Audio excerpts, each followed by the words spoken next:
عزیز دوستو، انسان سب سے زیادہ پریشان وہ ہوتا ہے جسے مقصد حیات نہیں ملتا، جسے پتہ ہی نہیں ہوتا میں کیوں آیا ہوں، کس لیے آیا ہوں، کس کا بھیجا ہوا آیا ہوں۔ وہ سب سے زیادہ آزمائش میں ہوتا ہے، اور جن کو معرفت الہی نصیب ہو جاتی ہے اپنے مالک کا پتہ جاننے لگتے ہیں، محسوس کرتے ہیں کہ مجھے کسی مقصد کے لیے بھیجا گیا ہے، وہ آسودہ زندگی گزارتے ہیں، قلبی اطمینان اور انشراح صدر اللہ انہیں عطا کرتا ہے۔ اللہ تبارک و تعالیٰ نے جب اپنے بندوں کی آزمائش کو دیکھا کہ وہ ڈھونڈتے پھرتے ہیں کہ ہم کیوں آئے، کس لیے آئے، کیوں بھیجے گئے، اللہ تعالیٰ نے انبیاء کرام علیہم السلام کا سلسلہ شروع فرمایا، اور پھر اس سلسلے کو بام عروج دیا اور اپنے پیارے حبیب علیہ السلام کو دنیا میں مبعوث فرمایا، اور فرمایا یا ایھا الناس قد جاءکم برہان من ربکم، اے لوگو یہ جو میرے نبی پاک علیہ السلام تمہارے پاس آئے ہیں تو یہ رب کی دلیل بن کر آئے، یعنی حضور سید عالم صلی اللہ تعالی علیہ وسلم کا وجود اطہر، کردار مبارک، آپ کا تبلیغ و ارشاد، آپ کا دعوت دین، یہ سب اس بات کی دلیل ہے کہ نبی پاک علیہ السلام اللہ کے سچے رسول بن کر دنیا میں تشریف لائے۔ ہم جب دنیا کے اندر نکلتے ہیں تو ہم دیکھتے ہیں کہ بڑے بڑے سمجھدار لوگ ہیں لیکن گمراہی کی زندگی گزار رہے ہیں۔ وحی الہی کے بغیر انسان جو بھی وقت گزارتا ہے، اللہ تبارک و تعالیٰ کے انبیاء پر جو وحی ہوتی ہے ان کی تعلیمات کے بغیر جو بھی وقت گزارا جاتا ہے وہ کبھی راہ حق پر نہیں گزرتا۔ اللہ نے احسان فرمایا اور فرمایا میں نے اپنی دلیل بھیجی ہے تمہیں اپنے محبوب عطا فرمائے۔ نبی پاک علیہ السلام کا ظاہری وجود بھی سارا اس بات کی دلیل ہے کہ حضور اللہ کے رسول ہے۔ حضرت عبداللہ ابن رواحہ رضی اللہ تعالیٰ عنہ اس مضمون کو اس طرح بیان فرماتے ہیں، آپ ارشاد فرماتے ہیں کہ حضور کوئی معجزہ بھی نہ دکھاتے، نہ ڈوبے ہوئے سورج کو عصر پر بلاتے، نہ چاند کے 2 ٹکڑے کرتے، نہ درخت سجدہ کرتے، نہ پتھر کلمہ پڑھتے، کوئی معجزہ بھی سرکار نہ دکھاتے، تو فرماتے ہیں حضور کا چہرہ مبارک ہی ایسا تھا لوگوں نے دیکھتے جانا تھا اور کلمہ پڑھتے جانا تھا۔ اللہ تعالیٰ نے حضور کے وجود نور کو اس طرح کا بنایا۔ پھر حضور علیہ السلام کو کچھ خاصیات جو محبوب پاک علیہ السلام کے فضائل، شمائل اور خصائل کو بیان کرتی ہیں، وہ بدرجہ اتم اللہ تعالیٰ نے محبوب کو عطا فرمائی۔ مثلاً ایک حضور کی شان یہ ہے کہ نبی پاک امی ہے۔ امی کا معنی یہ ہے کہ حضور نے دنیا میں کسی استاد سے آ کے پڑھا نہیں، حضور سید عالم علیہ السلام کسی مکتب میں نہیں گئے۔ آپ کبھی ان لوگوں سے ملاقات کریں جو دنیا میں جنہوں نے پڑھا لکھا نہیں، وہ بڑے سیانے بھی ہوں نا کبھی، اور بڑے معاملہ فہم بھی ہوں، تو پھر بھی اپنے جملوں اور اپنے لفظوں پر اس طرح کنٹرول نہیں کر پاتے جو ایک پڑھا لکھا آدمی کر سکتا ہے۔ نبی پاک علیہ السلام امی ہیں، سرکار نے دنیا کے کسی استاد سے نہیں پڑھا، لیکن یہ دلیل ہے نا میرے نبی کے سچا رسول ہونے کی کہ حضور نے علم و حکمت کے وہ موتی عطا فرمائے ہیں کہ دنیا حیران رہ گئی۔ یعلمہم الکتاب والحکمہ، اللہ فرماتا ہے یہ تمہیں کتاب بھی سکھائیں گے اور دانائی بھی سکھائیں گے۔ جو فلسفیوں سے کھل نہ سکا اور نکتہ وروں سے حل نہ ہوا، وہ راز ایک طیبہ والے نے بتلا دیا چند اشاروں میں۔ حضور علیہ السلام دانائی، حکمت، تدبر، فہم و فراست، آپ سرکار کا کوئی ایک فرمان پڑھ لیں، حضور کی کوئی ایک حدیث پاک آپ لے لیں، اس کی معنویت میں اتریں، اس کی گہرائی اور گہرائی کو آپ دیکھیں، آپ حیران ہو جائیں گے۔ صدیوں کے ادیب، شاعر، حکما وہ اپنا سارا کلام لا کے وہاں قربان کر دیں تو گھردے راہ تک نہیں پہنچ سکتے. جو تدبر اللہ تعالیٰ نے نبی پاک علیہ السلام کو عطا فرمایا. آپ غور کریں, حضور مدینہ طیبہ تشریف لائے. اب پیار کرنے والا ہر آدمی ہی قابل اکرام ہوتا ہے. محبتوں کا خراج ہمیشہ انسان کو قرضدار رکھتا ہے. میرے جیسے چھوٹے آدمی سے جب لوگ پیار کرتے ہیں تو اپنی گردن جھکی ہوئی نظر آتی ہے کہ بوجھ زیادہ ہے, اس قابل نہیں ہے جتنی محبتوں کا سامنا ہے. تو اب سب محبت کرنے والوں کی دل جوئی کرنا, ان کے معیار پر پورا اترنا, ان کے معاملات کو دیکھنا, یہ آسان کام نہیں ہوتا. کسی درویش نے کہا تھا میں دوست تھوڑے بناتا ہوں, اس لیے کہ دوست زیادہ ہوں تو حقوق بھی زیادہ ہوتے ہیں. تو میں اتنی وسعت نہیں رکھتا کہ میں سب کے حق ادا کر سکوں. نبی پاک علیہ السلام مدینہ طیبہ تشریف لائے تو ہر آدمی کی خواہش ہے حضور میرے گھر آئیں, حضور میرے گھر آئیں. اور جو بھی وہاں عرض گزار ہے اور پیغام دے رہا ہے, سب کے سینے بھی کھلے ہوئے ہیں, دل بھی کھلے ہوئے ہیں, آنکھیں پلکیں فرش راہ کیے ہوئے ہر آدمی منتظر ہے کہ محبوب میرے گھر میں آئے. بڑا امتحان ہے, کس طرح کر کے سب کی چاہتوں کا جواب دیا جائے. تو یہ ذرا دیکھیے اس امی لقبی محبوب کی حکمت اور دانائی. محبوب فرمانے لگے بھی میری جو اونٹنی ہے نا یہ معمور من اللہ ہے, میں گویا خود نہیں فیصلہ کرتا میں نے کہاں جانا ہے, جہاں اونٹنی بیٹھ جائے گی میں مہمان بن جاؤں گا. انداز دیکھیے, نبی پاک علیہ الصلوۃ والسلام نے نا اونٹنی کی لگامیں اس کی گردن پر ڈال دیں. اب وہ اونٹنی چلتی جا رہی ہے, تھوڑی آگے جا کے ایک جگہ پہ وہ بیٹھ گئی, لیکن اس کے بیٹھتے ہی حضور اترے نہیں, محبوب بیٹھے رہے. ابھی سرکار کی اونٹنی پوری طرح بیٹھی نہیں تھی, پھر اٹھ کے کھڑی ہو گئی اور تھوڑا سا آگے چلنے کے بعد حضرت ابو ایوب انصاری کے دروازے کے سامنے بیٹھ گئی. اور وہ اس طرح بیٹھی کہ اس طرح جم کے بیٹھی کہ اس نے اپنی گردن بھی بچھا دی. جب اطمینان سے اونٹنی بیٹھ گئی, نبی کریم اترے, جناب ابو ایوب انصاری رضی اللہ تعالیٰ عنہ کے گھر میں جلوہ فراز ہوئے. یہ وہ دانائی تھی میرے کریم محبوب کی, وہ حکمت تھی کہ کسی محبت کرنے والے کو اعتراض کیا ہونا تھا, سب کا قربان ہونے کو دل کر رہا تھا. ہمارے ہاں تو 4 بچے ہوتے ہیں اور ہم کسی ایسی دانائی کا مظاہرہ نہیں کرتے کہ ان کے اندر برابری کر سکیں. ہم اس سمجھ بوجھ کا لحاظ ہی نہیں کرتے. ہمارے ایک استاد تھے تو وہ اکثر کہا کرتے تھے, جن کو پڑھانے کی ڈیوٹی لگاتے ان سے کہا کرتے تھے کسی طالب علم سے چڑ نہ جانا, اسکول کے, کالج کے, مدرسے کے کسی بچے سے چڑ نہ جانا. تم اگر کسی سے چڑ گئے تو اس کا مستقبل خراب ہو جائے گا, اس لیے کہ تم ذاتی اناد پال لو گے. بچہ بڑا لائق ہے لیکن تمہارا فرما بردار نہیں, تم چڑھ گئے ہو, تم بات بات پہ ڈانٹتے ہو, بالآخر وہ ساری تباہی ہو گئی, بدگمان ہو گیا. نبی پاک علیہ الصلوۃ والسلام امی ہیں, لیکن یہ میرے محبوب کی نبوت کی اعلیٰ دلیل ہے کہ اللہ تعالیٰ نے محبوب کو حکمت, تدبر, دانائی. ہم دانا نہیں ہوتے, شعور نہیں رکھتے, فہم و فراست کا. وہ عارف رومی کہتے ہیں کہ ایک شخص بادشاہ تھا, اس نے خواب دیکھا. خواب میں دیکھا کہ اس کے سارے دانت ٹوٹ گئے. اس نے ایک معبر کو بلایا, تعبیر کرانے والے کو, اس سے کہا اس کی تعبیر کیا ہے؟ اس نے کہا جناب اس کی تعبیر یہ ہے کہ آپ کے سارے رشتہ دار آپ کی زندگی میں فوت ہو جائیں گے. اب وہ بادشاہ اتنا ناراض ہوا, اس نے وہ تعبیر کرنے والا بھی قتل کروا دیا. اس نے کہا وہ بھی کوئی زندگی ہے جس میں نہ بھائی ہو, نہ بہن ہو, نہ بچے ہو, نہ بیوی ہو, نہ ماں ہو, نہ باپ ہو, مروا دیا.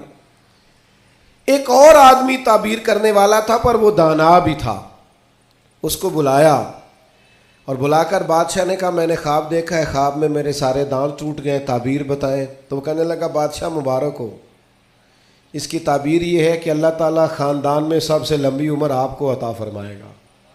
بادشاہ نے اسے انعام دیا, کہا تو جیتا رہ, کیا تو نے بات کی ہے. اب میری بات کو سمجھیے گا، تعبیر اس نے بھی وہی بتائی ہے جو پہلے والے نے بتائی، لیکن پہلے والے نے کہا تیرے سارے رشتہ دار تیری زندگی میں فوت ہو جائیں گے، اس نے اسے بھی مروا دیا۔ بات اس نے بھی وہی کی ہے، لیکن بات گرچہ بے سلیقہ ہو کلیم، پر بات کرنے کو سلیقہ چاہیے۔ آپ بے سلیقہ بات بھی کریں پر سلیقے سے تو کریں، کوئی لہجہ ہی نہیں، حکمت ہی نہیں، کوئی دانائی نہیں۔ دوسرے نے کہا اللہ تعالیٰ آپ کو سب سے لمبی عمر عطا کرے گا، تو بات پھر بھی وہی ہے کہ باقی سارے چلے جائیں گے اور آپ موجود ہوں گے، لیکن اس میں دانائی ہے نا، حکمت ہے نا۔ فتح مکہ کا موقع تھا، عجیب حالات درپیش ہوئے۔ اسلام کا جھنڈا حضرت سعد ابن عبادہ رضی اللہ تعالیٰ عنہ کے پاس تھا، بڑے عظیم صحابی۔ بدر کے موقع پر جس آدمی نے اپنے جذبات سے ماحول گرما دیا وہ حضرت سعد بن عبادہ، ہمیشہ اگلی صفوں میں مجاہدوں کی رہنے والے، مال خرچ کرنے والے، نڈار آدمی، لیکن جھنڈا ان کے ہاتھ میں تھا۔ حالات کچھ اس طرح کے پیدا ہوئے کہ بعض لوگوں نے مطالبہ کیا ان سے جھنڈا لیا جائے، اور کوئی معقول وجہ نہیں تھی، لیکن بعض اوقات نا حالات ایسے بن جاتے ہیں۔ اب حضور علیہ السلام کی بارگاہ سے مطالبہ ہو رہا ہے کہ آپ جناب سعد بن عبادہ سے جھنڈا لے لیں۔ یہ نوجوانوں سے بالخصوص عرض کروں گا کہ علم بھی تبھی بندے کو فائدہ دیتا ہے جب اس کے ساتھ کچھ بندے کو شعور بھی ہو، ہنر بھی تبھی فائدہ دیتا ہے جب اس کے ساتھ کچھ نہ کچھ دانائی بھی ہو۔ شیخ سعدی فرمایا کرتے تھے ایک من علم ہونا تو سنبھالنے کے لیے 10 من عقل کی بھی ضرورت ہوتی ہے، ورنہ ضائع ہو جاتا ہے سارا۔ دانائی، تدبر، یہ دیکھیے امی لقبی محبوب سے ہم نے دانائی سیکھنی ہے، تدبر سیکھنا ہے، فہم و فراست سیکھنی ہے۔ زندگی میں شعور کس کو کہتے ہیں یہ حضور ہمیں سکھائیں گے۔ کہ جناب حضرت سعد بن عبادہ کو اتارنا ہے۔ اب بڑے بڑے دانا صحابہ کہہ رہے تھے یا رسول اللہ کوئی ایسی بات نہیں ہے، حالات اس طرح کے ہیں، کیسے یہ فیصلہ کریں گے؟ تو حضور نے فرمایا کوئی مشکل نہیں، اتار دیتے ہیں، بدل دیتے ہیں، ان سے منصب لے لیتے ہیں۔ یا رسول اللہ یہ آسان نہیں ہے، کیسے؟ فرمایا ابھی دیکھنا تم، یہ اللہ تعالیٰ نے میرے محبوب کو حکمت کی خزانوں کی کنجیاں عطا فرمائی۔ نبی کریم علیہ السلام نے فرمایا سعد بن عبادہ جھنڈا دے دیں آپ واپس، اب آپ لشکر کے علم بردار نہیں رہے۔ انہوں نے بوجھل ہاتھوں سے جھنڈا تھما ہوا تھا، پریشان تھے کہ کوئی ایسی بات نہیں۔ جب حضور نے کہا دیں تو وہ غلام تھے، سانو قید سجن دا گہنا ہے، وہ جینج رکھے ایسا اونج رہنا ہے۔ انہیں اسی وقت جھنڈا تھما دیا، خوش ہو کے تھما دیا۔ لیکن یہ میرے محبوب کی حکمت ہے، محبوب نے جناب سعد بن عبادہ سے جھنڈا لیا اور قریب ان کے جوان بیٹے کھڑے تھے، محبوب نے جھنڈا انہیں دے دیا، فرمایا کمان تیرے ہاتھ میں ہے۔ باپ کا قد اس وقت 10 فٹ زمین سے اونچا ہو جاتا ہے جب اس کا بیٹا اس کی جگہ پہ بیٹھ جاتا ہے۔ وہ کہتا ہے میری فکر گئی، میں اب بے فکر ہوں۔ جب انہی کے بیٹے کو وہ منصب ملا تو اب حضرت سعد بن عبادہ کے چہرے کی کیفیت یہ تھی کہ وہ گویا اپنی آنکھوں اور اپنے چہرے سے بتا رہے تھے میں تو خود جھنڈا پکڑ کے اتنا راضی نہیں تھا جتنا اپنے بیٹے کے ہاتھ میں دیکھ کے راضی ہوں۔ یہ آپ تدبر سیکھیں۔ میں اپنے نوجوانوں کو دیکھتا ہوں جذباتی مزاج، بھاگتے دوڑتے، بے چین، پریشان، الجھے ہوئے۔ ابھی میں ملک سے باہر تھا، میرے ساتھ اکثر ایسے ہوتا ہے، بیرون ملک جو لوگ ہوتے ہیں نا وہ زیادہ پریشان ہوتے ہیں پاکستان کے حالات کو لے کر، وہ زیادہ خبریں دیکھتے ہیں۔ تو ایک صاحب مجھ سے کہنے لگے پاکستان کے حالات، میں نے کہا بالکل ٹھیک ہے، یہ اتار چڑھاؤ ہے، زندگی کے ساتھ چلتا ہے، بے چینی نہیں، بے قراری نہیں، الجھاؤ نہیں، ہر وقت کا اضطراب نہیں، دانائی، تدبر، حکمت، معاملہ فہمی، یہ ہمیں ہمارے رسول پاک نے عطا فرمائی۔ آپ اپنی زندگی کو سلیقے سے گزاریں، قیمتی بنائیں۔ آپ اپنے وجود سے بڑا کام لے سکتے ہیں، لیکن کیا ہے؟ دانائی نہیں ہے، جذباتی مزاج، اور جذباتی پن ہماری طبیعتوں کا حصہ ہے۔ جذباتی فیصلے، جذباتی باتیں۔ ہمارے دیہاتوں میں چودھری فیصلہ کس کے حق میں کرتے ہیں؟ جو پہلے آ جائے، وہ سچا ہے یا جھوٹا ہے، پہلے گیا ہے، بس انہیں مینوں پہلا آخیا تسی تے آئے ہی نہیں، اسی بات میں فیصلہ دے دیا۔ دانائی، تدبر، یہ رسول اللہ صلی اللہ علیہ وسلم نے ہمیں سکھایا، امی لقبی ہیں حضور۔ اور دوسری بات، انسان کے پاس جو سب سے قیمتی چیز ہوتی ہے نا، وہ اس کا کردار ہوتا ہے۔ آپ نے زندگی میں نقوش کیا چھوڑے، آپ جہاں رکے، جہاں بیٹھے، یہ ایسا تو نہیں زندگی میں کہ یہ 10 دوست پرانے، یہ 10 دوست آج کل کے ہیں اور ان کے درمیان بھی غیبتیں جاری ہیں، بس کام ختم ہونے کے قریب ہے، اور پھر اس کے بعد اور کوئی 4 دوست ہم تلاش کریں گے۔ اچھے نقوش نہیں چھوڑتے، کتنی خوشیوں سے رشتے طے پاتے ہیں، لیکن وہ تھوڑا وقت نہیں گزرتا تو ساری سوچیں، سارے نظریات گدلے اور میلے کچیلے ہونے لگ جاتے ہیں، وہ ساری محبتوں کو زنگ لگنے لگ جاتا ہے۔ عظمت کردار، بلندی، آپ کے افکار، آپ کا اچھا گمان، آپ کی سوچیں، آپ حیران ہوں گے اللہ تعالیٰ نے نبی پاک کا وجود ہی معجزہ بنایا ہے، لیکن جب حضور کے اپنوں نے دلیل مانگی نا، اپنوں کو مطمئن کرنا بڑا مشکل کام ہوتا ہے۔ قریبیوں نے دلیل مانگی، قریش مکہ نے، کہ آپ نبی ہیں تو دلیل دیں۔ نبی پاک علیہ السلام نے اپنے اپنوں کو معجزہ نہیں دکھایا، بلکہ قرآن مجید فرماتا ہے کہ محبوب نے کہا فقد لبثت فیکم عمرا من قبلہ افلا تعقلون، میں کوئی باہر سے نہیں آیا، میں نے اپنی اس سے پہلے کی ساری عمر تمہارے درمیان گزاری ہے، 40 سال یہاں گزارے، اپنے ماں کی گود میں بھی، نانا کے کندھوں میں بھی، جناب ختیجہ کا دولہا بن کے بھی، بیٹیوں کا باپ بن کے بھی، میں نے سارا وقت تمہارے بیچ گزارا، افلا تعقلون، تمہیں عقل نہیں؟ گویا محبوب ان سے فرما رہے ہیں کہ میری جیسا سچا ہے تو لا کے دکھاؤ، باہر سے نہیں آیا، تمہارے درمیان رہا ہوں۔ یار یہ مشکل کام ہوتا ہے، چاروں جانب ماحول خراب اور بندہ پھر ٹھیک رہے۔ اکثر لوگ تو اپنے بچے کی غلطی نہیں نکالتے، کہتے دوستوں نے خراب کر دیا، اماں کہتی ہے منڈا میرا ٹھیک سی، دوستوں نے خراب کرتا ہے۔ میں نے کہا چلیں اچھی طرح سے سوچ لیں، ہو سکتا ہے دوست ٹھیک ہو، آپ کے بچے نے سارا ماحول گڑبڑ کر دیا ہو۔ یہ جان چھڑانا تو آسان ہے، لیکن سارے ماحول کے اندر کردار کی عظمت۔ جب نبی پاک علیہ السلام نے مختلف بادشاہوں کو خطوط لکھے نا، اسلام قبول کر لو، تو کیسر روم کو بھی خط لکھا۔ کیسر سیانا آدمی تھا۔ سیانے لوگ جو ہوتے ہیں وہ زمینی حقائق دیکھتے ہیں، جذباتی فیصلے نہیں کرتے، وہ معاملہ فہم ہوتے ہیں۔ آج کل جس طرح میں اور آپ ہیں نا تصویروں کے اندر زندگی گزار رہے ہیں، لائکس، ویوز، کمنٹس، اسی پر زندہ ہیں۔ لوگ ان پر وقت نہیں گزارتے تھے، اس سمجھدار لوگ۔ کیسر روم کے پاس میرے محبوب کا خط گیا، اس نے فوراً نہیں فیصلہ کیا، کہنے لگا کوئی، ورنہ بہت سارے ایسے بدبخت بھی تھے معاذ اللہ جنہوں نے حملے کی تیاری شروع کر دی، ہمیں خط لکھا ہے اسلام قبول کرو ہم حملہ کریں گے، لیکن یہ سیانا آدمی تھا۔ اس نے لوگوں سے کہا یہاں اگر کوئی سردار آیا ہوا ہو نا، مکے کا، تجارت کی غرض سے سردار آیا کرتے، کوئی سردار آیا ہوا ہو تو میری ملاقات کراؤ۔ جناب ابو سفیان ابھی مسلمان نہیں ہوئے تھے، اور ہر جنگ میں قریش مکہ کی لیڈ وہ کرتے تھے، وہ ان دنوں وہاں گئے ہوئے تھے، تجارت کی غرض سے بلا لیا۔ اب کیسر نے سامنے کھڑا کیا، بخاری شریف سے لے کر کتب سیرت میں تمام جگہ، کتب احادیث میں آپ کو الفاظ کے اختلاف کے ساتھ لیکن مفہوم ایک ہی ہے، یہ روایت ملے گی۔ کیسر نے سوال کرنے شروع کیے جناب ابو سفیان سے۔ پہلے پوچھا آپ کون ہے؟ کہا میں سردار ہوں۔ کوئی رشتہ؟ کہنے لگے جس محبوب نے آپ کو خط لکھا ہے میں رشتے میں چچا ہوتا ہوں۔ کہنے لگے بتائیے، اس محبوب نے دعویٰ نبوت کیا ہے، ان کے خاندان میں ماضی قریب میں کسی اور نے بھی کیا ہے؟ کہا نہیں۔ کہا کوئی بادشاہ گزرا ہو ان کے خاندان میں قریب کا؟ کوئی نہیں۔ کہا یہ بتائیے ان کے ماننے والے امیر ہیں کہ غریب؟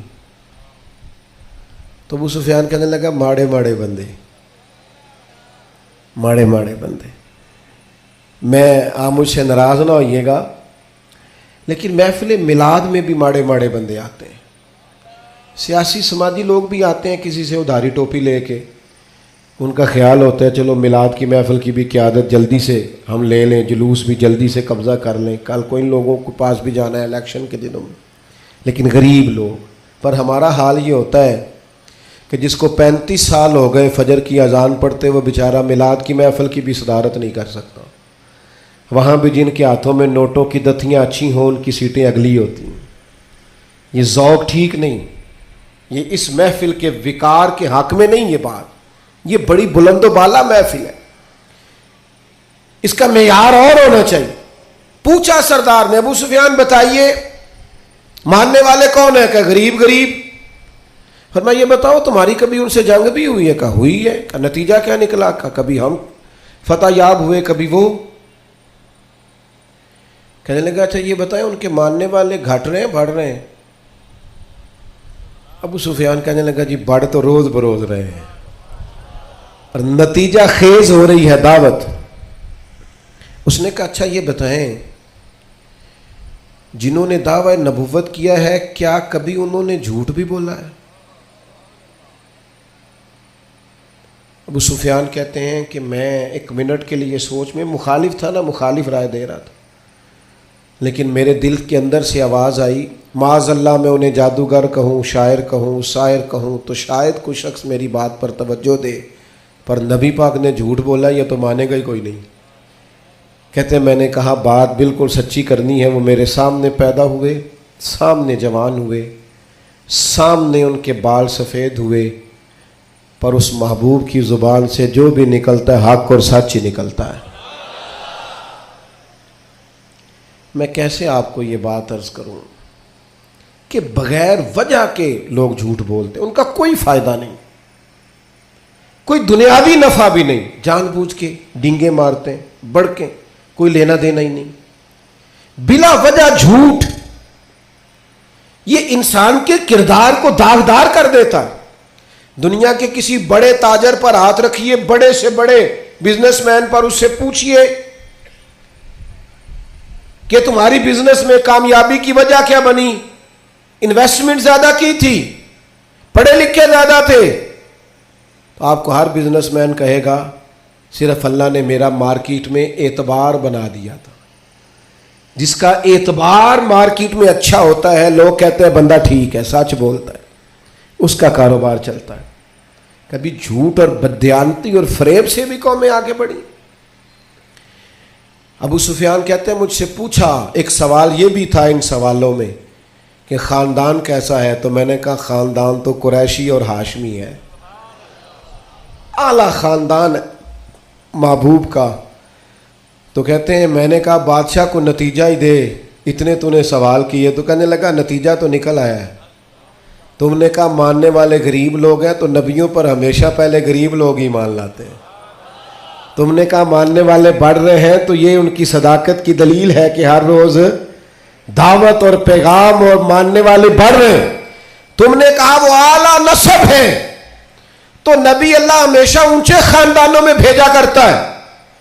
تم نے کہا انہوں نے کبھی جھوٹ نہیں بولا، تو سردار سچ بتانا، جو بندہ بندوں سے جھوٹ نہیں بولتا وہ یہ جھوٹ کیوں بولے گا کہ میں اللہ کا رسول بن کے آیا؟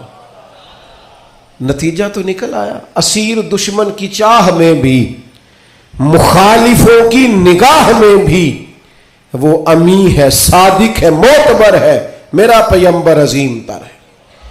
کردار کی جو عظمت ہے نا، کردار کی، یار آپ کی اور میری زندگی کچھ اصول تو ہونے چاہیے، کچھ قاعدے، کچھ ضابطے، جدھر کی ہوا ہوئی ادھر کے ہو گئے۔ آج کل یہ نیا والا فیشن ہے لہذا یہ اپنا لو۔ بھئی ہم کوئی ہوا کے دوش پہ ہیں، کوئی لاوارث ہیں، اپنی کوئی تہذیب نہیں، تمدن نہیں، مزاج نہیں، طبیعت نہیں، یعنی جس طرح کا ماحول ہے اس طرح کے بن جاؤ۔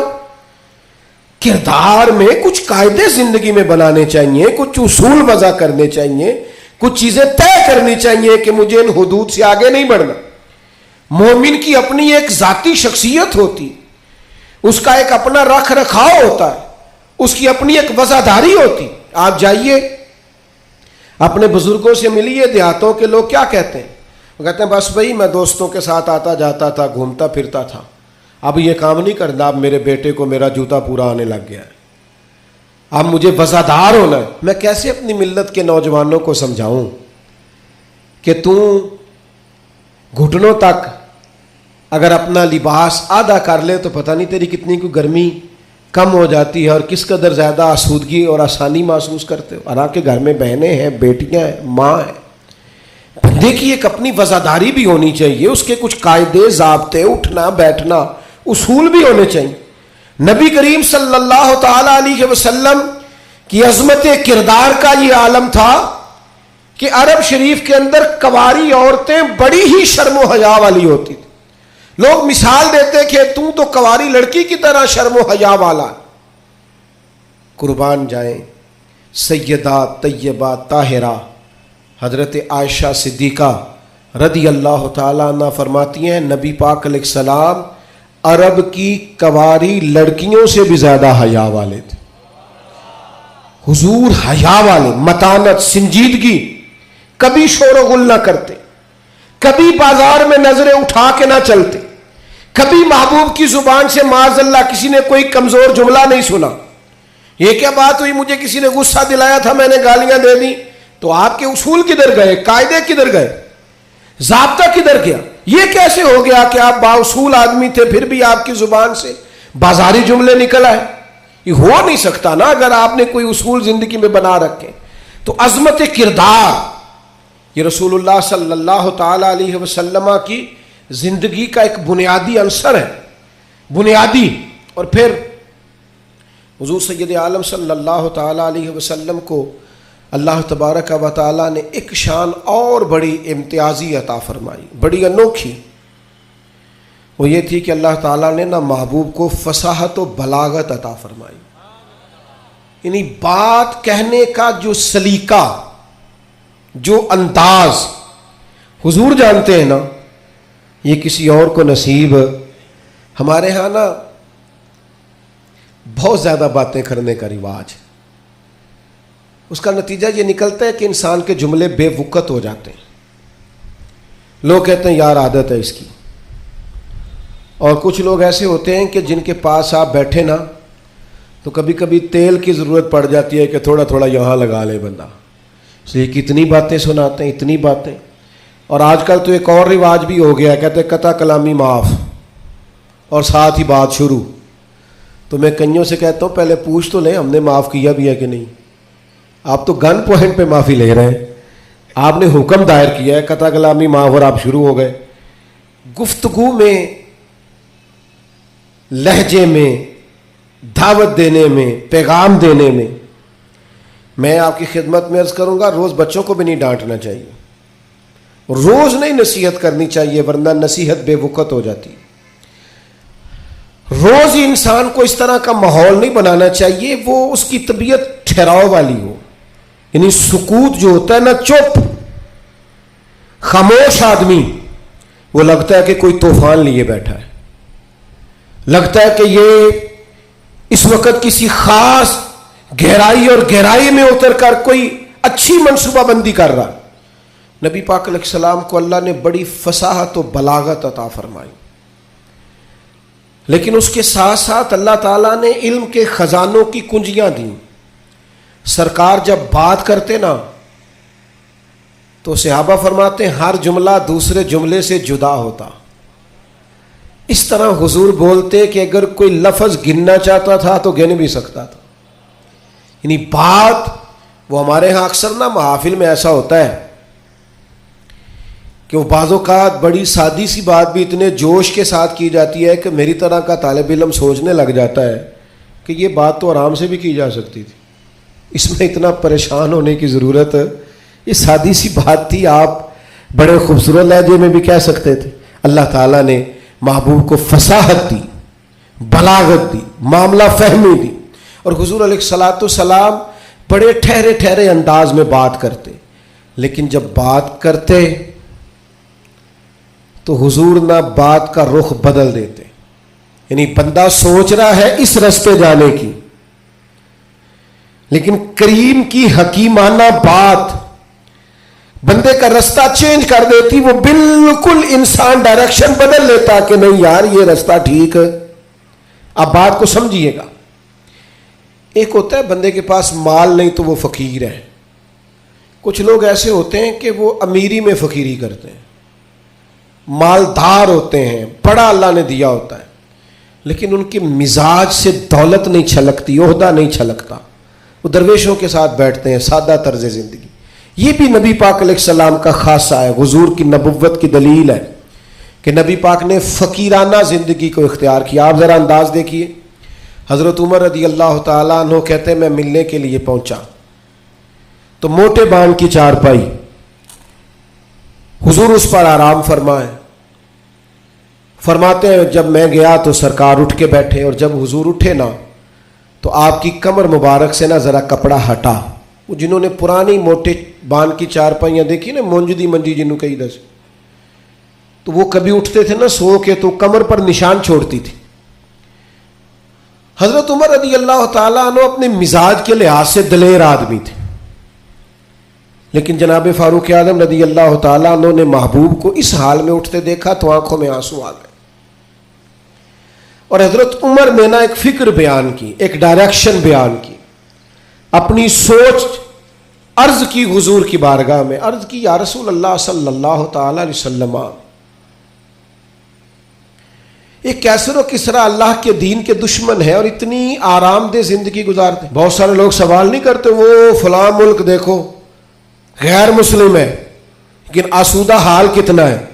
محنت ضرور کریں، جد و جہد ضرور کریں، یہ بات کرنے کا مقصد یہ نہیں کہ محنت چھوڑ دی جائے، خوب مشقت کریں۔ جد و جہد تو انسان کو زندہ رکھتی، اس سے تو پتہ چلتا ہے کہ انسان کے اندر روح موجود ہے، جو بالکل ہلتے جلتے نہیں، حرکت نہیں کرتے ہو تو مردے ہو جاتے ہیں۔ تو زندگی زندہ دلی کا نام ہے، مردہ دل کیا خاک جیا کرتے ہیں۔ لیکن یہ سوچ کا یہ زاویہ بھی دیکھیے، حضرت عمر نے عرض کی یا رسول اللہ صلی اللہ تعالی علیہ وسلم، وہ کیسر و کسرا اللہ کے دین کے دشمن اتنی آسودہ آسان زندگی گزارتے اور آپ محبوب ہو کے۔ اب یہ ایک زاویہ ہے سوچ کا، لیکن نبی پاک علیہ السلام نے اس زاویے کو نیا رستہ دیا۔ یعنی سوچ یہ ہے کہ آپ محبوب ہیں اور ظاہری طور پر یہ وقت مشکل ہے، دوسری جانب دشمن ہے، اور یہ گاؤں تک یہ لاؤ لشکر، یہ آسان زندگی۔ حضور نے سوچ ہی بدل دی، فرمایا عمر کیا تم یہ پسند نہیں کرتے کہ وہ دنیا میں تھوڑی سی آسانی لیں اور آخرت میں رسوا ہو جائے؟ اور فرمایا کیا تم یہ پسند نہیں کرتے ہم دنیا میں تھوڑی سی مشقت اٹھائیں اور آخرت کی ساری عزتیں اللہ ہمیں ہی عطا فرما دے؟ یہ ایک ایسی سوچ تھی کہ جناب عمر کہتے ہیں میرا زاویہ نگاہ بدل گیا کہ جنت میں جئیں گے من چاہی زندگی، وہاں اللہ کے انعامات سے بھرپور لطف اندوز ہوں گے، وہاں اللہ تبارک و تعالیٰ اور اس کے محبوب کے قرب میں ان نعمتوں کو محسوس کریں گے۔ اور حضور نے زاویہ بدل دیا۔ یقین ایک شخص نے آ کے کہا یا رسول اللہ مجھے آپ سے محبت ہے۔ حضور نے فرمایا سوچ کے کہو۔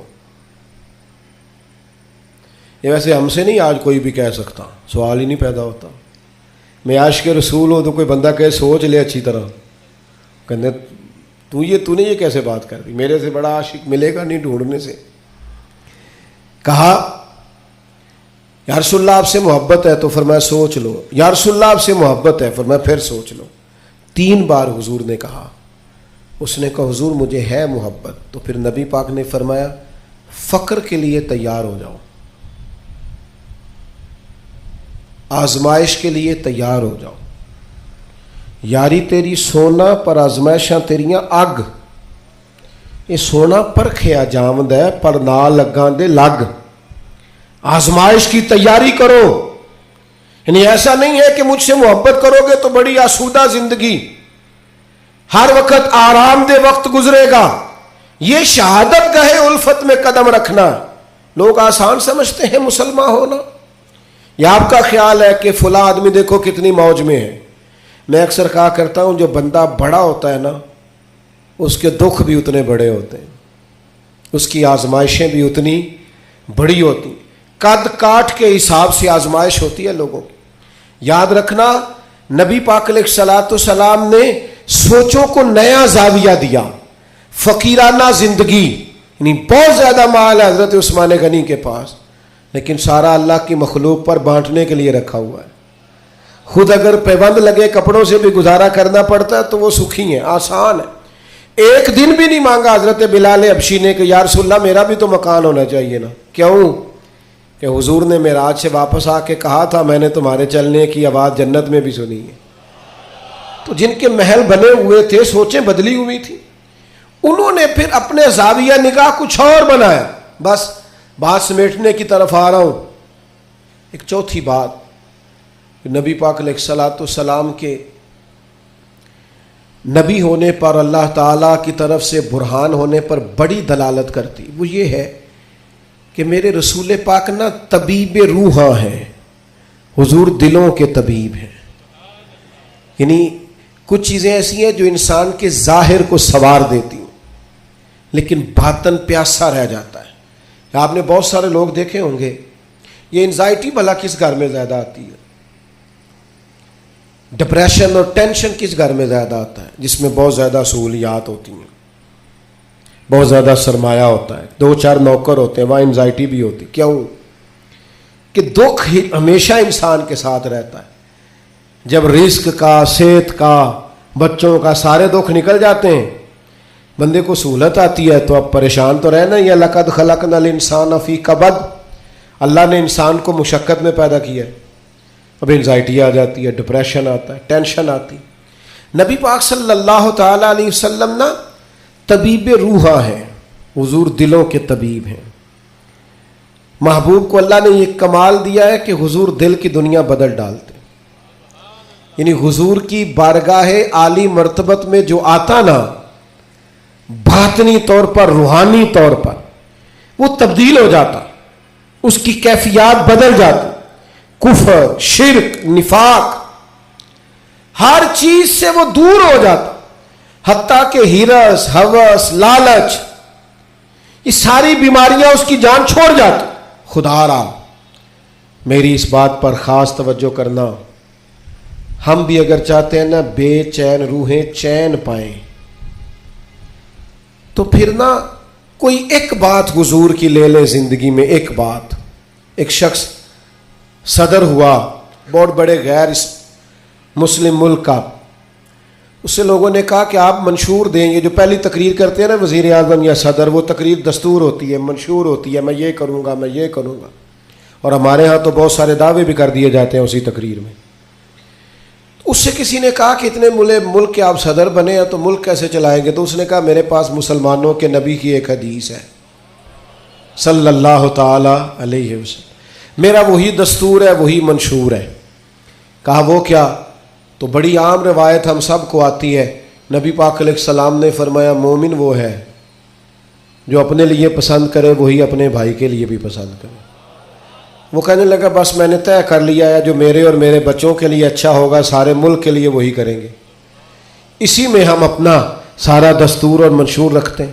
حضور سید عالم صلی اللہ تعالی علیہ وسلم کا کمال یہ تھا کہ حضور کی بارگاہ میں جو لوگ آتے تھے وہ قلبی اطمینان محسوس کرتے تھے. قلبی، آپ اندر سے مطمئن ہو نا تو سادی روٹی بھی لذت دیتی ہے، لیکن ذہنی طور پر آپ کسی آزمائش کا شکار ہو تو جتنے مرضی اچھے کھانے پکا لیں. حضور کی بارگاہ عالی مرتبت میں کمال یہ ملا لوگوں کو کہ انہیں اطمینان قلبی، فقیری میں بھی. سیدہ طیبہ طاہرہ حضرت خدیجہ الکبریٰ رضی اللہ تعالیٰ 20 گویا کنیزیں تھی جناب خدیجہ کے گھر کام کرنے، ملکہ تھیں وہ تو گویا مکے کی. لیکن جب نبی پاک کی بارگاہ میں آئیں تو سارا مال خیرات کر دیا. وہ جن کے کام کوئی کرتا تھا وہ خود چولہے میں ایندھن جلاتی، وہ خود کھانا پکاتی، سارے کام کاج کرتی. آپ اچھی طرح جانتے ہیں کہ بندہ غریب سے امیر ہو تو وقت گزر جاتا ہے، خدا نہ خواستہ امیری سے غریبی آ جائے تو عادتیں اب اور بن چکی ہوتی ہیں، حالات خراب ہو جاتے ہیں. جناب خدیجہ رضی اللہ تعالی عنہا اس قدر زیادہ مطمئن تھی اپنی وہ زندگی پر کہ محبوب کے لیے کھانا پکا کر وہ باورچی خانے سے نکلی اور لا کر حضور کی بارگاہ میں پیش کیا تو حضور فرمانے لگے ختیجہ آپ کے آنے سے پہلے جبریل امین آ گئے اور انہوں نے آن کر کے فرمایا ہے کہ یا رسول اللہ ختیجہ آ رہی ہے، ختیجہ کا رب کہتا ہے میرا ختیجہ کو سلام کہہ دیجئے گا۔ وہ راحت، وہ اطمینان، وہ قرار، وہ سکون۔ حضرت مصعب ابن عمیر رضی اللہ تعالیٰ عنہ بڑی امیر ماں کے بیٹے تھے۔ مکہ شریف میں سب سے اعلیٰ گھوڑا، سب سے اچھے کپڑے اور سب سے مہنگا رہن سہن شارحین نے لکھا اس شخص کا تھا، حضرت ابن عمیر رضی اللہ تعالیٰ۔ لیکن مشکات میں حدیث ہے، حضرت مولا علی شیر خدا حدیث کے راوی ہیں، فرماتے ہیں ایک دن حضرت مصعب ابن عمیر رضی اللہ تعالیٰ عنہ مسجد نبوی میں آئے تو ان کی حالت یہ تھی کہ ٹاٹ کا لباس پہنا ہوا تھا، کلمہ پڑا ہے، مسلمان ہوئے ہیں، حالات کا سامنا ہے، وقت نے اور طرح کا رخ اختیار کر لیا ہے اور ایک پیر میں گویا جوتا ہے دوسرے میں نہیں ہے، کوئی کام کیا چلے گئے۔ حضرت علی کہتے ہیں وہ چلے گئے پر حضور کی آنکھوں میں آنسو آ گئے اور کریم فرمانے لگے دیکھو یہ وہ تھا جو بڑا شاہانہ وقت گزارتا تھا، میری محبت نے اس کا کیا حال کر دیا۔ لیکن حضرت مصعب ابن عمیر سے جب بھی کسی نے پوچھا حال کیا ہے تو انہوں نے کہا جو اطمینان اللہ نے اب عطا فرمایا ہے نا، جو سکون، وہ قرار، چونکہ مقصد حیات ہاتھ آ گیا نا، معرفت الہی مل گئی ہے نا، ہم نے نبی پاک علیہ السلام کی صورت میں اللہ کی وہ دلیل دیکھ لی ہے نا، زندگی کسی کام لگ گئی ہے، ہمیں اپنا اٹھنا بیٹھنا کام کرنا نتیجہ خیز محسوس ہونے لگا، کچھ زندگی کو کوئی کام مل گیا، میری خانہ بدوشی کو گھر نصیب ہو گیا، مجھے کو رستہ میسر آ گیا، تو لہٰذا اطمینان قلبی، چین، سکون یہ بہرحال اسی رستے میں موجود ہے جو رستہ رسول پاک نے عطا فرمایا۔ دل بے چین ہے، طبیعتیں بے قرار ہیں، شکوے ہی شکوے ہیں، پریشانیاں ہی پریشانیاں۔ میرے دوستو، ہمارے ہاں جو اضطراب ہے، جو بے چینی ہے، جو ذہنی تناؤ ہے، کسی آدمی کو لوگ اچھا سمجھنے کو تیار نہیں، بدگمانیاں ہیں، ہر گروہ دوسرے کے بارے میں، ہر محکمہ دوسرے کے بارے میں، ایک طبقہ زندگی سے تعلق رکھنے والے لوگوں سے دوسرے کے بارے میں رائے پوچھے تو سخت لہجوں کے اندر اس طرح کا مزاج ہے کہ ہم اکٹھے رہتے ہیں پر دور رہتے ہیں ایک دوسرے۔ خدا را آؤ نا میلاد کے موسم بہار میں اپنے محبوب سے فیض حاصل کریں، اطمینان قلبی کا بندوبست کریں، اپنے دلوں کو حضور کی محبت کا فیضان دیں۔ ہم تھوڑا ٹھہرنا سیکھیں، تھوڑی بردباری سیکھیں، تھوڑا حلم سیکھیں، تھوڑا تدبر سیکھیں، اپنے نبی کریم علیہ السلام سے حکمت سیکھیں، دانائی کے سوتے ہماری طبیعتوں سے پھوٹیں۔ دو قسم کے لوگ مطمئن زندگی گزارتے ہیں، دو قسم کے۔ حکماء نے لکھا دو بندے، ایک جو جس کے پاس جائز پیسے ہوں اور وسیع ہوں، ناجائز پیسے وسیع ہوں تو وہ بھی بے چین رکھتے ہیں، بندہ مطمئن نہیں رہتا، الجھا رہتا ہے۔ جائز پیسے ہو اور وسعت ہو رزق میں تو انسان مطمئن ہوتا ہے۔ اور دوسرا، اگر اللہ کتاب و سنت کا علم عطا کر دینا، پھر طبیعت میں وہ ٹھہراؤ آتا ہے، وہ سکون آتا ہے۔ تو یاد رکھنا، نبی پاک کی صرف باتیں پڑھ لی جائیں نا، سیرت پاک کو پورا پڑھ لیا جائے، حضور علیہ الصلاۃ والسلام کا وقار، بردباری، معاملہ فہمی، تدبر، حضور علیہ السلام کا حقوق العباد کا چارٹر، انسانی حقوق کے تعلق سے سرکار کے ارشادات۔ یعنی میں بڑے زمانے سے دوستوں سے یہ کہتا ہوں کہ ایک مہینہ پہلے بیٹی کے فرنیچر کا آرڈر دیتے ہو، کم از کم مہینہ پہلے، اور 15 دن پہلے بیٹے کی شیروانی اور سوٹ، کم از کم 15 دن پہلے۔ کاش ان دونوں کو تم کسی ایسی جگہ بھی لے جاؤ جہاں انہیں میاں بیوی کے حقوق کا درس بھی ملے۔ اگر نوجوانوں کو پتا ہو کہ 3 طلاقیں اکٹھی دینے سے طلاق ہو جاتی ہے، قبل اس کے پتا ہو تو جو سینکڑوں کیسز روز طلاق کے آتے ہیں اور وہ پچھتا رہا ہوتا ہے بعد میں، لیکن چونکہ اب اس نے دروازہ ہی بند کر دیا ہے، 3 طلاقیں دے، کیا کیا؟ مسائل کا پتہ ہی نہیں، آگاہی نہیں۔ ہمارے گھروں میں انقلاب آئے گا، گھروں میں۔ ایک حدیث ہے نا سرکار کی، ایک کہ نبی پاک علیہ السلام نے فرمایا کسی باپ کا اپنے بیٹے کے لیے، بیٹی کے لیے سب سے بہترین تحفہ یہ ہے اسے اچھا ادب سکھا دیں۔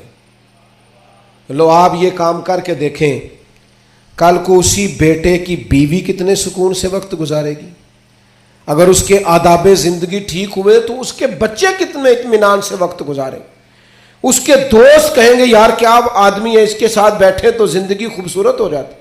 ہم نے کیا کیا ہے؟ ہم نے اپنے بے چین دل کو چین نہیں دیا، حضور کی بارگاہ سے فیض یاب نہیں کیا۔ بے حکمت اور بے ترتیب زندگی، الجھے خیالات، ٹوٹتی بکھرتی سوچیں، وسوسوں کے غلبے ہم نے اپنے اوپر اوڑھ لیے ہیں۔ میلاد النبی کے اس موسم بہار میں واپس لوٹئے اور دروازہ رسول کی طرف رجوع کیجئے۔ قیامت تک کے لیے اب نبوت کا دروازہ بند ہے، اب قیامت تک کے لیے جسے بھی اطمینان اور سکون ملے گا صرف گنبد خضرا والے محبوب کی بارگاہ سے ملے گا۔ لیکن ہمیں اب نعروں کی دنیا سے، اب ہمیں جذباتی گفتگو کی دنیا سے باہر آ کر حقیقت پسندی کا مزاج اختیار کرنا ہوگا۔ ہمیں وہ چیزیں اختیار کرنی ہوگی اور عملاً اپنی زندگی میں نافذ العمل کرنی پڑیں گی۔ پھر آپ دیکھیے گا خود بخود کہ بڑے الجھے ہوئے لوگوں کی زندگی میں بھی آپ اپنے آپ کو مطمئن پائیں گے۔ درویش کیوں مطمئن رہتے تھے؟ خواجہ معین الدین اجمیری رحمۃ اللہ علیہ جب بہت حملے ہونے لگے ہندوؤں کی طرف سے تو آپ کے حالات میں لکھا ایک شخص نے آپ کو کہا بے چین نہیں ہوتے، اسی طرح خیمے میں اکیلے سو جاتے ہیں، حالانکہ حالات اتنے خراب ہیں۔ تو خواجہ صاحب فرمانے لگے میں کو لوارث ہوں، عقیدہ توحید والا ہوں، حالات خراب ہو گئے تو کیا ہوا، بچ گیا تو تبلیغ کروں گا، دنیا سے چلا گیا تو شہادت کی زندگی نصیب ہو جائے گی۔ ہر طرح سے خیر ہی خیر ہے، دونوں جانب سے کرم ہی کرم ہے۔ تو مومن کی یہ شان ہوتی ہے کہ وہ تو مطمئن ہوتا ہے، اس کو تو اللہ تبارک و تعالی سکون عطا کرتا ہے۔ لیکن ہمارا الجھاؤ اب خطرناک ہو گیا۔ تو 4 باتیں میں نے آپ کی خدمت میں عرض کی۔ ایک تو حکمت، حضور امی ہے، پردانائی، تدبر، معاملہ فہمی، اور دوسری بات رسول اللہ صلی اللہ علیہ وسلم نے ہمیں عظمت کردار سکھائی۔ اپنی زندگی کے چاروں جانب اصولوں کی دیوار کھڑی کریں، اپنے اصولوں کی روشنی میں آپ جئیں۔ کوئی آ رہا ہے کوئی جا رہا ہے، یہ کام چلتا رہے، لیکن آپ کو اپنے اصول توڑنے نہیں ہیں۔ وہ قائد اعظم ملنے آئے نا حضرت امیر ملت سے، دیر سے آئے، رات کو دیر سے۔ حضرت امیر ملت نے لانگری کو بلایا، کہا کھانا تازہ پکاؤ، تو کہنے لگے مجھے سالوں بیت گئے، میں نے رات کو کبھی کھانا نہیں کھایا۔ تو حضرت امیر ملت کہنے لگے مجھے آدھی صدی ہونے کو ہے، میں نے بغیر کھانا کھلائے مہمان سونے کا بھی نہیں دیا۔ آپ کے اصول ہیں تو ہمارے بھی اصول ہیں، تو روٹی کھا گئی سوئیں گے۔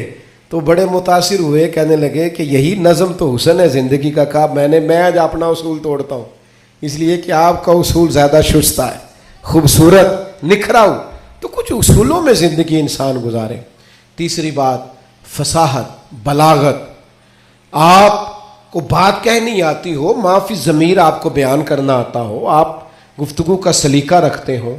اور چوتھی گزارش جو میں نے آپ کی خدمت میں عرض کی ہے وہ یہ ہے کہ ہمیں اب اطمینان قلبی کی طرف بڑھنا ہے، حضور سے فیضان لینا ہے، دل بدلنے والا، ظاہری حلیے نہیں۔ آپ مجھ سے ناراض نہ ہوئیے گا، لیکن میں اکثر یہ روتا رہتا ہوں کہ صرف پگڑی باندھنا، داڑھی رکھنا اور مسواک کرنا ہی سنت نہیں، سچ بولنا بھی سنت ہے، اور دل صاف رکھنا بھی حضور کی سنت، دیانتداری بھی سنت، جد و جہد کرنا یہ بھی سنت۔